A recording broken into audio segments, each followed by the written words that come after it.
Informação especializada, influente e confiável. Podcast MIT Technology Review Brasil.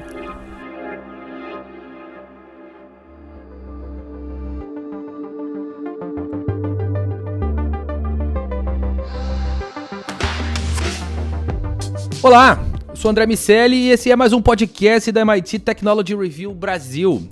Hoje, eu, Rafael Coimbra e Carlos Aros vamos falar sobre as tecnologias em 2022. Agora, fechando o ano, está na hora da nossa tradicional, vamos dizer assim, já é o terceiro ano que nós nos juntamos para fazer uma retrospectiva. Então é assim, essa semana a gente fala sobre as tecnologias que mais fizeram sucesso ou que mais influenciaram o ano de 2022 e na semana que vem a gente vai falar sobre os prognósticos, as tecnologias que mais devem influenciar o ano de 2023.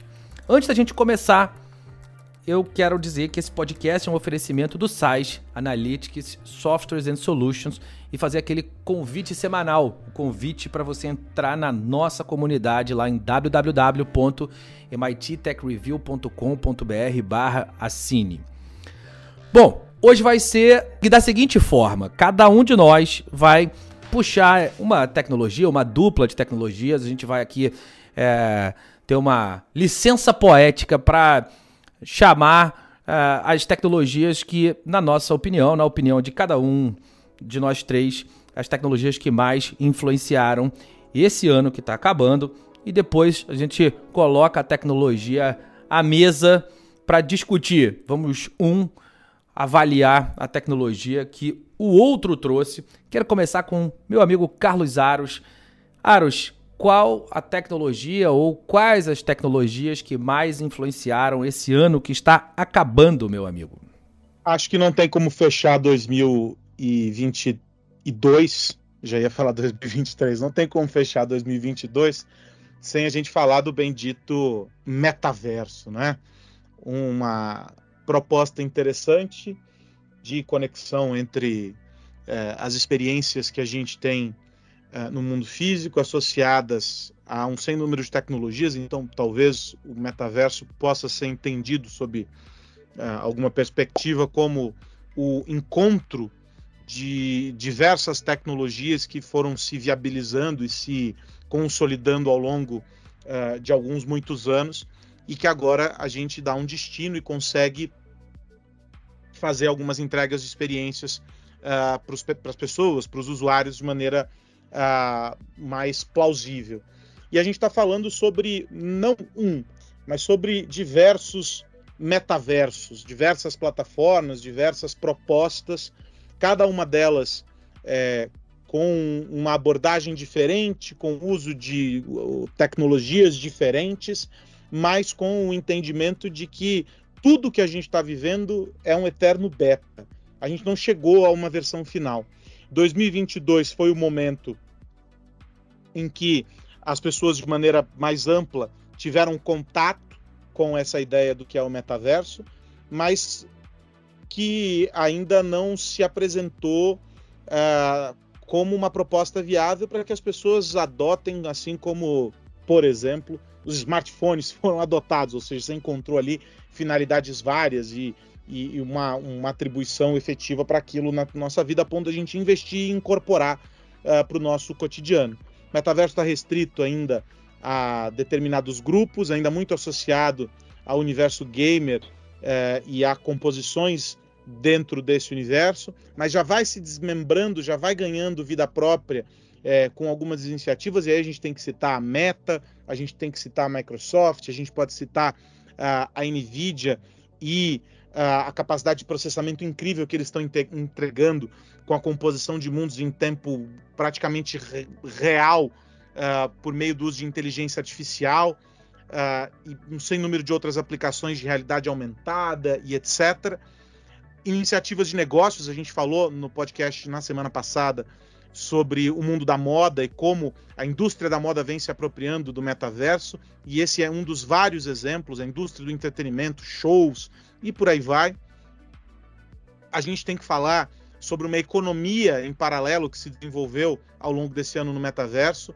Talvez as criptomoedas, né, os ativos digitais tenham encontrado de fato um ambiente em que não há estranheza para o seu uso, e este é o metaverso, ou os vários metaversos, tudo ali negociado por meio, se não de moedas próprias desses universos, mas com outras já conhecidas, como Bitcoin, por exemplo.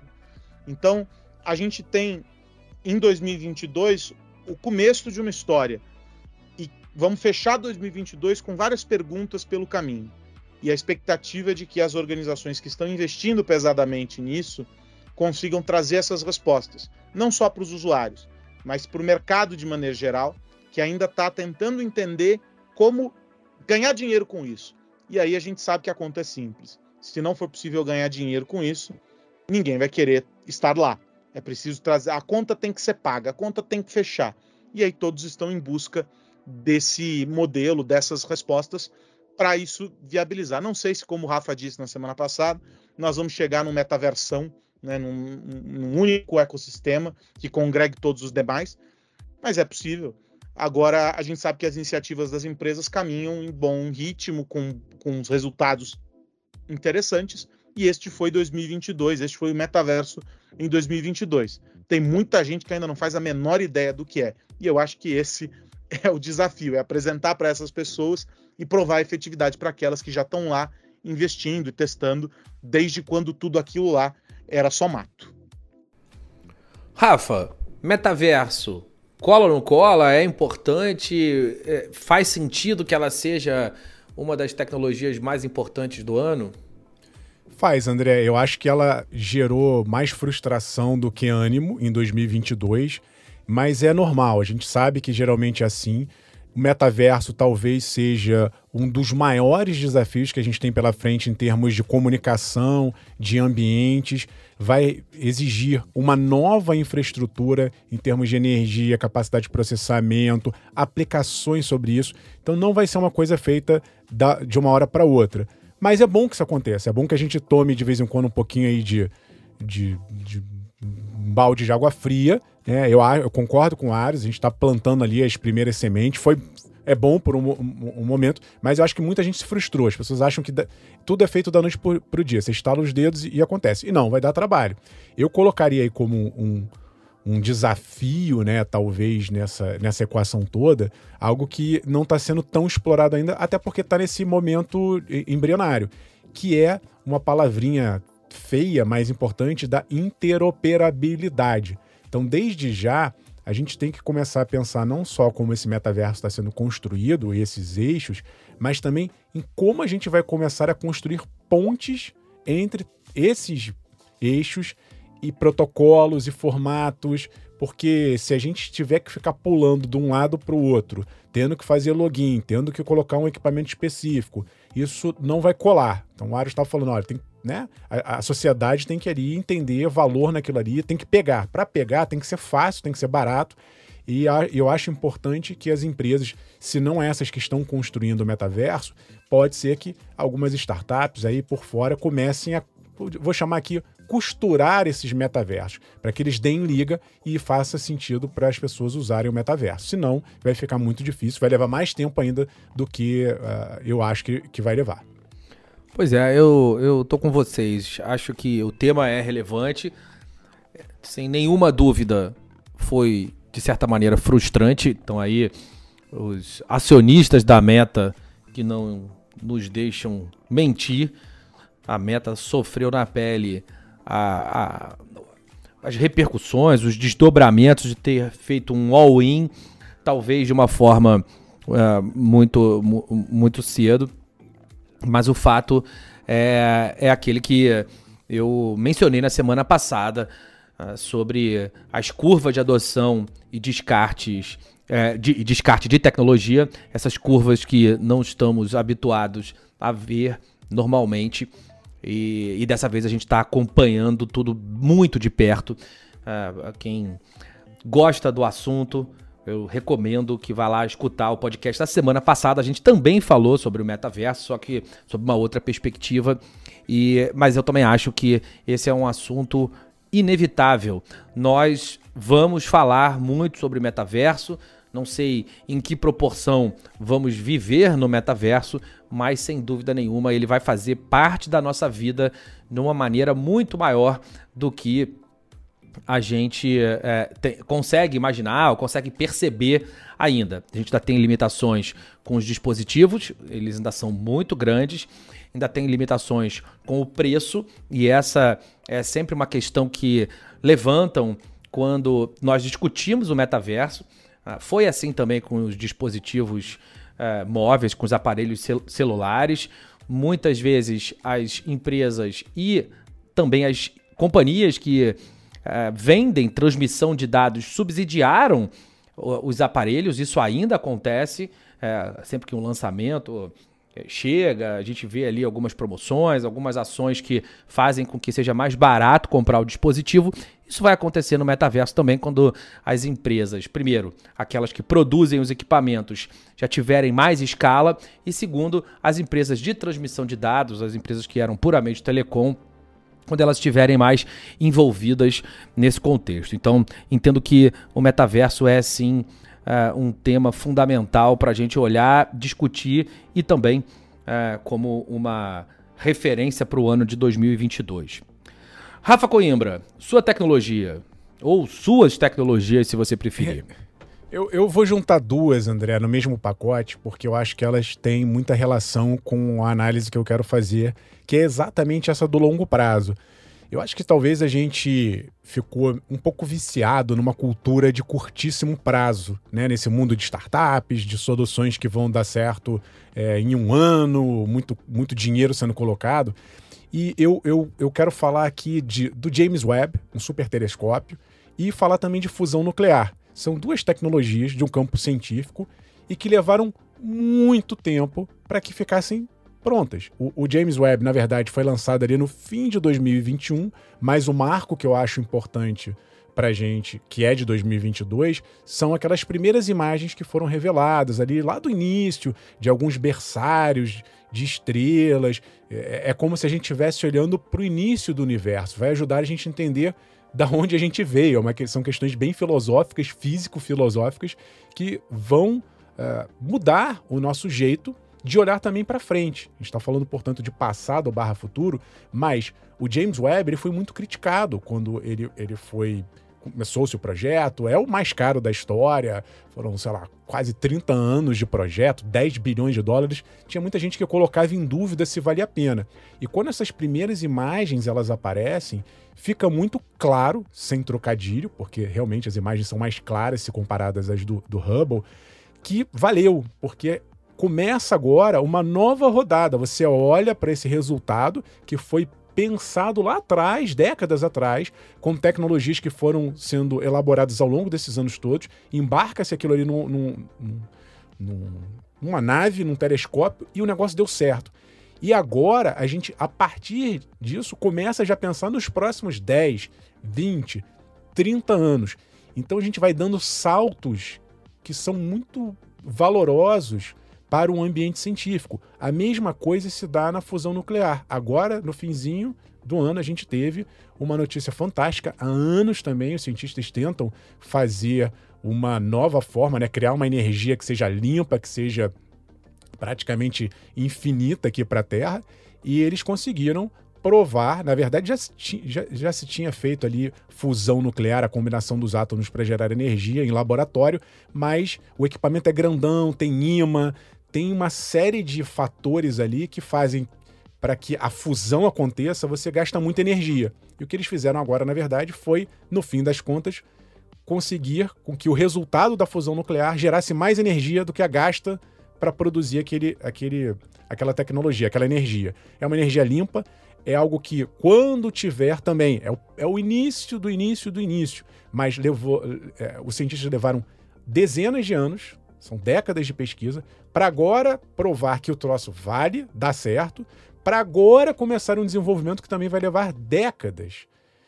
Mas quando essas tecnologias derem lá seus frutos na frente, isso vai mudar a história da humanidade. Isso não é exagero que eu estou falando. Então, tanto no caso do James Webb, se a gente entender como o universo foi criado é uma revolução. E no caso da fusão nuclear, se a gente consegue uma fonte limpa de energia barata para o mundo inteiro, a gente resolve um problemão climático. Mas, repito, se a gente continuar numa mentalidade curtoprazista, isso não vai para frente. Então tem que ter dinheiro da iniciativa privada, tem que ter iniciativa de governo, tem que ser subsídio, tem que ter um bando de cérebros juntos num grandes consórcios internacionais trabalhando para que as coisas aconteçam, como a gente viu também na vacina, né? A vacina eu não estou colocando em 2022, mas a gente poderia fazer uma relação também muito forte. Veja como foram anos de pesquisa até que a gente conseguisse produzir uma vacina muito rapidamente quando veio a pandemia. Então, investir em longo prazo é algo que eu acho que fica como lição em 2022. E aí, Aros, qual a sua opinião sobre a tecnologia do Rafa, ou as tecnologias do Rafa? Eu acho que a gente tem um ponto interessante, né, quando o Rafa fala sobre investimentos, e é algo que a própria pesquisa espacial esse ano, em função de várias questões, entre elas geopolíticas, a gente conseguiu vislumbrar, é de que se percebeu que não dá para os governos pagarem essa conta sozinhos. O governo dos Estados Unidos já vem fechando parcerias com empresas privadas há algum tempo para fornecimento de, enfim, um sem número de itens, de questões, de serviços e tudo mais. E isso vem se fortalecendo.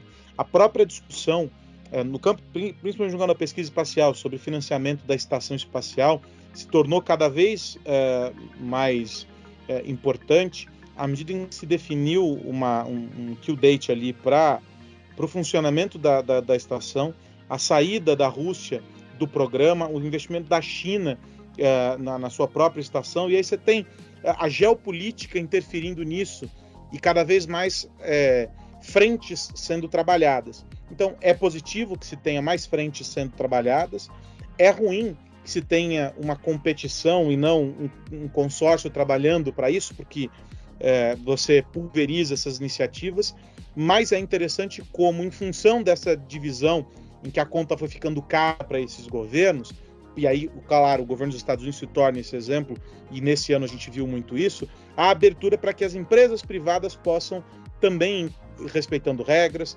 trabalhando dentro de um regulamento muito bem estabelecido, observando cuidados com a condução disso a partir de um norte oferecido pelo Estado, pela NASA, pelo Exército, pela Força Aérea, enfim, não importa quem, mas um norte estabelecido para que essas empresas comecem a trabalhar. Eu acho que esse foi um processo dos mais saudáveis ao longo desse ano.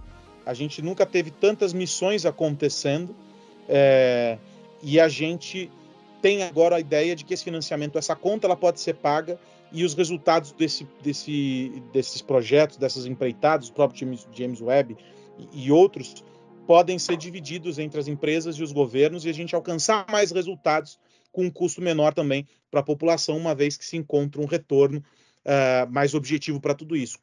Óbvio que o governo ainda vai pagar a conta por aquilo que não se vê necessariamente de início uma finalidade ou um retorno para o negócio, mas talvez para a maior parte a conta dividida vai funcionar.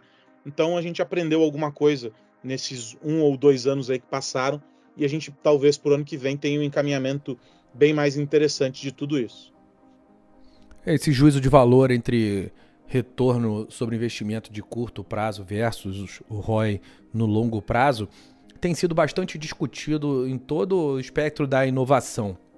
A gente falou muito aqui, especialmente em 2020, sobre os motivos pelos quais o Vale do Silício ou os inovadores não conseguiram impedir a Covid de tomar a proporção que tomou. Falamos que, apesar de todo o avanço tecnológico que a gente viu ao longo dos últimos anos, no começo daquele imenso problema, a gente não tinha máscara, não tinha álcool gel, as coisas mais elementares estavam faltando, e não era só uma questão logística, mas uma questão da operação e do pensamento do mercado como um todo.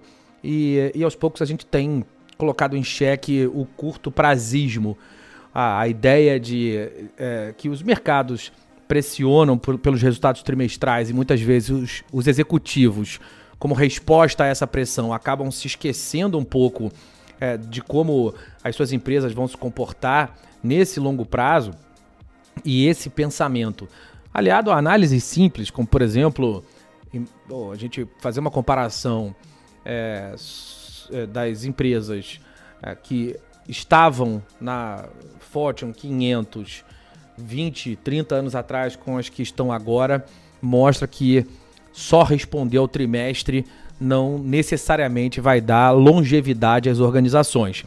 E aí essa relação com o espaço, com as tecnologias que não necessariamente trazem esse retorno no curto prazo, começa a mudar, e a gente já tem visto algumas empresas ajudarem nesse processo, tanto do espaço quanto na geração de energias.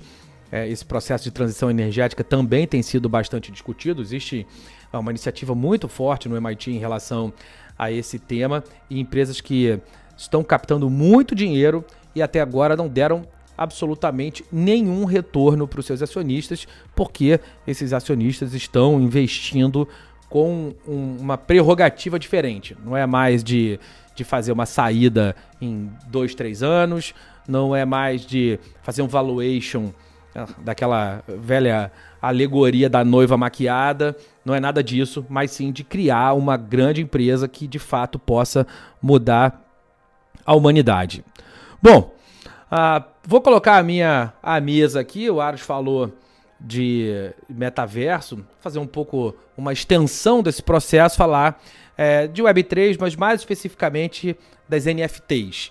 Mais um daqueles spikes que a gente viu no mercado, NFTs sendo negociadas por preços muito altos, valores muito altos ao longo do ano, e de repente, ladeira abaixo. Nós aqui na MIT Technology Review geramos a primeira capa em NFT das MIT Technology Reviews do mundo todo, a nossa edição Renascimento. O NFT é um token não fungível, um identificador, enfim, com todas aquelas características de não poderem ser copiados, substituídos, subdivididos. Uma tecnologia que usa blockchain, então que está ali baseada numa outra tecnologia Web3, e é usado para certificar a autenticidade, enfim, a propriedade de alguém. Houve uma discussão muito grande sobre o quanto esse pensamento vai influenciar algumas áreas muito relevantes da humanidade, da nossa sociedade. A arte é uma delas. Essa propriedade do NFT registrada em blockchain pode ser transferida pelo proprietário. A gente falou do processo de mintar, ou seja, de transformar um ativo digital qualquer desses que a gente pode copiar normalmente numa NFT, e o processo de venda e negociação. Então, esse é um tema importante que também, assim como o próprio metaverso percorre essa curva de pico de expectativas e depois de vale de desilusão, a ideia de que qualquer pessoa pode criar um NFT, ela não se confirmou, pelo menos não da maneira que a gente ouviu num primeiro momento. Esse processo de construção de NFTs foi um pouco mais complexo do que a gente imaginava, e o de transação ainda mais. Essa ideia de fazer referências aos arquivos digitais em geral, isso pode, como eu falei, ter um impacto inicial em algumas áreas. A arte é naturalmente aquela que a gente consegue enxergar aplicações mais claras, mas muito em breve tudo vai poder ser tokenizado, e isso, sem dúvida nenhuma, vai conferir um valor diferente às coisas. Por esse potencial de avaliação, de valoração dos ativos digitais em geral, eu entendo que essa é uma tecnologia que a gente precisa olhar mais de perto. Não são as mesmas questões pelas quais as criptomoedas precisam ser olhadas, as Central Bank Digital Currencies, mas a ideia de criar um ativo a partir de um elemento digital pode mudar bastante da forma através da qual a gente faz negócios. O comércio, em geral, é estabelecido. Dito isso tudo, quero ouvir Rafa Coimbra e Carlos Aros. Vou começar com o Rafa. Rafa, NFTs. André, eu vi em 2022 também algo muito parecido com o metaverso, já um pouquinho mais à frente, né? Algumas pessoas também se frustrando, o preço dos ativos caindo muito, o que, faço aqui um parêntese, na minha avaliação, tem muita relação, muito mais com o ambiente macroeconômico do que necessariamente com a tecnologia, e aí eu estendo a crise dos NFTs em algum momento com a crise dos criptoativos também como um todo, que por sua vez se desdobram em crises de outros ativos, né? No momento que você tem um ambiente de inflação alta, juros altos, os investidores ou quem comprou, por exemplo, a NFT com uma expectativa de transformar ou valorizar aquele ativo ali, meio que numa pegada de ação, esse universo, né, ou o contexto dele em 2022 ficou muito difícil. Portanto, a gente tem que levar isso em consideração independentemente da tecnologia. Então teve ali um pouquinho também de frustração de algumas pessoas, o que, de novo, é bom porque a gente começa a adotar funcionalidades mais práticas ou com um valor mais perceptível por parte das pessoas. E eu acho legal, eu vi algumas iniciativas em 2022 relacionadas a experiências.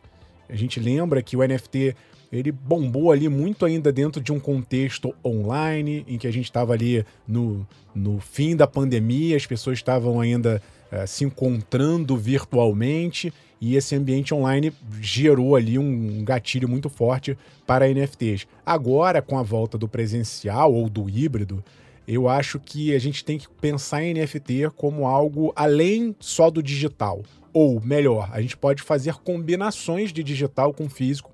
Por isso que eu estou falando aqui um pouco de experiência. Mas, sem dúvida nenhuma, André, foi muito bom para que se criasse alguns ambientes de teste, para que a gente visse o que funcionou e não funcionou. 2022 também foi bom, porque você acaba limando ali muita coisa que não tinha consistência, e vão sobrevivendo realmente aqueles que conseguem fazer um trabalho mais consolidado, e isso acaba dando base para frente. Então, só para dar uma ideia, você falou que a parte aqui, as moedas dos bancos centrais, por exemplo, mas o Banco Central do Brasil acabou de fechar no sentido de vai funcionar a partir do dia 1º de janeiro um grupo de tokenização. É um grupo de trabalhos que vai estudar tokenização aqui no Brasil, de ativos no Brasil.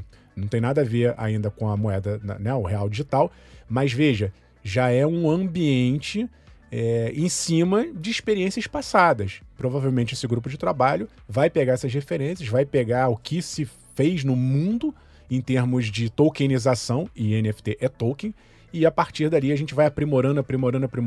Em algum momento ali na frente a gente vai ter mais funcionalidade e um mercado mais consolidado, com mais segurança e mais fácil, né? Acho que é importante também a gente falar isso. Ficou um pouco mais fácil, mas ainda é uma barreira a ser superada, essa questão da acessibilidade em termos de informação, como você consegue fazer e comprar NFTs. Carlos Aros, NFT. Eu acho que a gente tem um espaço importante aí dentro desse ambiente que vocês relataram, para a gente entender que talvez a mídia, de maneira geral, o entretenimento, o esporte, talvez sejam 3 nichos que têm um potencial grande para explorar a tokenização, para explorar os NFTs. E com um ponto bem importante, aí talvez isso se conecte à própria ideia lá do começo da nossa conversa sobre o metaverso, que é o de entender onde estão as interfaces com os usuários e de usar isso como uma forma não só adicional de monetização, porque no fim você comercializa, né? As marcas comercializam esses tokens, mas como uma forma de interação, como uma forma de mostrar para aquele usuário, que no fim pode ser um torcedor do time, pode ser um fã da banda, o que quer que se queira, mas que ele também tem participação, que ele tem voz ativa nas decisões. A gente viu algumas iniciativas disso acontecer, claro, de novo, em ambientes pequenos, em ambientes de teste, como vocês destacaram, e tudo isso pode ser expandido. A gente viu isso em 2022, e aí, claro, tem todo um contexto maior de desvalorização dos criptoativos, 2022 foi um ano muito bom e também foi um ano muito ruim, sob determinada perspectiva, para todo esse universo, né, do mercado de criptomoedas, os ativos digitais e tal. Mas os NFTs têm esse olhar e podem vislumbrar essas possibilidades. Eu acho que, adicionando ao que vocês já disseram, esses setores têm muito ainda o que explorar, se não como teste, já como uma melhora significativa de iniciativas que a gente assistiu em 2022. Ou seja, não é algo para se esquecer, embora aqueles que perderam dinheiro com alguns desses ativos digitais, principalmente criptomoedas, aqueles talvez fiquem mais ressabiados, mas aqueles que de fato entenderam a dinâmica desse universo podem buscar nos NFTs referências interessantes, não só, eu insisto, para o aumento de monetização, mas para o aumento da capacidade de engajamento, de interação com clientes, com fãs, com usuários, com as pessoas de maneira geral. Bom, falamos da nossa retrospectiva e agora a gente vai falar sobre os negócios, ecossistemas e estratégias de valor, nosso momento oferecido pela EY Parthenon. Vamos lá. Momento Estratégias de Valor. Momento Estratégias de Valor.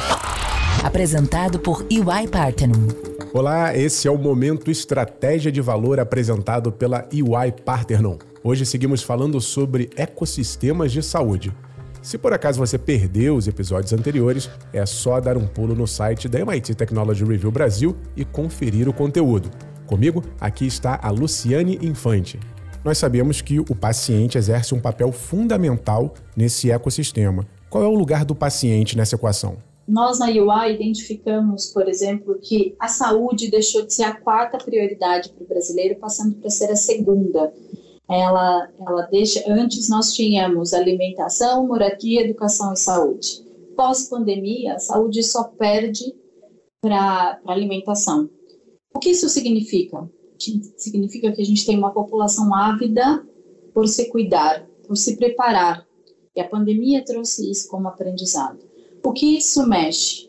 Mexe com um paciente que busca informação qualificada, o melhor lugar para ser atendido e a clareza do que ele precisa e a que momento ele precisa. Então, a gente vê um ecossistema, uma cadeia de valor que se reorganiza a partir da necessidade do indivíduo, muitas vezes até antes de adoecer.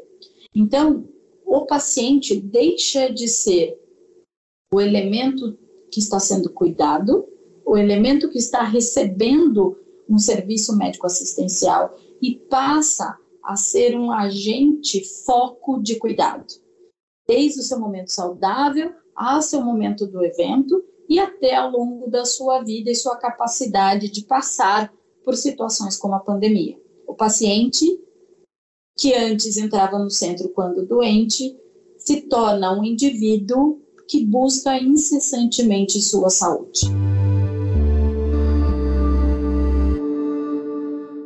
Gostou do nosso papo? Acesse agora o nosso site que lá tem um super conteúdo que preparamos especialmente para você. Até semana que vem! Esse foi o nosso Momento Estratégia de Valor oferecido pela EY Parthenon. Agora é hora de ir. Acabou 2022, ano que vem a gente se encontra de novo por aqui, mas antes de ir eu quero lembrar que esse podcast é um oferecimento do SAIS e fazer o último convite do ano para você entrar para nossa comunidade lá em www.mittechreview.com.br/assine. Carlos Aros, um bom 2023 para você, meu amigo, que estejamos por aqui falando sobre as tecnologias. Foi um prazer estar aqui esse ano com você. Prazer foi meu de dividir este espaço com você, André, com o Rafa, com o Iago, que é a mente maligna por detrás de tudo isso, que está nos bastidores, mas também está com a gente sempre em todas as gravações. E, claro, com aqueles que nos acompanham aqui semanalmente no nosso podcast.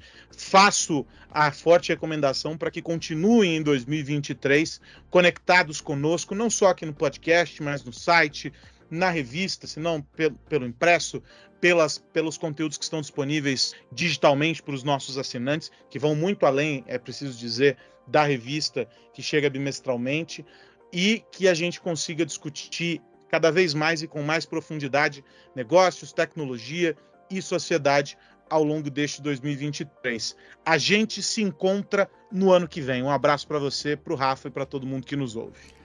Rafa Coimbra, esse ano tivemos Rio Innovation Week, uma série de eventos, tivemos a nossa primeira edição dos Innovative Workplaces, que aliás, as inscrições para 2023 já estão abertas, e em 2023 vamos ter também os Innovators Under 35. No final de junho, nós premiaremos as empresas mais inovadoras e no final do ano, no final de 2023, nós vamos premiar as pessoas, aquelas com menos de 35 anos, que estão ajudando a mudar o panorama da inovação no Brasil. Rafa, o privilégio estar aqui com você e com o Aros. Legal demais. Obrigado. Ano que vem a gente se encontra. Muito bom, André, estar conversando com vocês. A gente já perdi a conta aqui de quantos podcasts a gente já gravou. E como é boa essa troca, como a gente aprende, como a gente estuda, como a gente muda às vezes até de opinião, ouvindo uma outra pessoa que entende do assunto falando. Eu queria agradecer também muito o pessoal que está nos acompanhando, os nossos ouvintes, leitores, telespectadores, em todas as mídias. A gente tem muita novidade aí para 2023, não só no nosso conteúdo, mas também nessa parte de eventos que o André estava citando, os eventos presenciais voltando com força total. A gente vai fazer mais ainda em 2023. Os eventos online, que também, olha, o que a gente tem de material, se você ainda não conferiu os nossos webinars, tem ali uma biblioteca de vídeos com muitas lições legais que a gente coletou ao longo de 2022 e a gente vai repetir esse formato em 2023, mas ampliando. E aí a gente quer ouvir, o que você acha que falta pra gente? Falta uma conta no TikTok? Diga pra gente, porque a gente tá sempre aqui ouvindo, aprendendo e fazendo o melhor para você que nos acompanha aqui na nossa comunidade MIT Technology Review Brasil. Feliz ano novo para todo mundo. Falei que era um privilégio estar aqui com o Rafa e com o Aros, dividindo essa mesa virtual, digital. Um privilégio também estar com meu amigo Iago Ribeiro, como o Aros mencionou, o cara que faz as coisas acontecerem aqui por detrás dos microfones e das câmeras, e um privilégio também estar com você que nos ouve. Legal demais, obrigado pela companhia ao longo do ano, vamos construir juntos um 2023 melhor para todo mundo, cheio de tecnologia. A gente vai ficar por aqui acompanhando, analisando e aprendendo e ensinando junto com toda a nossa comunidade. Ano que vem tem mais podcast da MIT Technology Review Brasil para a gente falar sobre tecnologia, negócios e sociedade. Um grande abraço para você que nos ouve. Tchau, tchau. Você ouviu o podcast MIT Technology Review Brasil, apresentado por Tech Institute.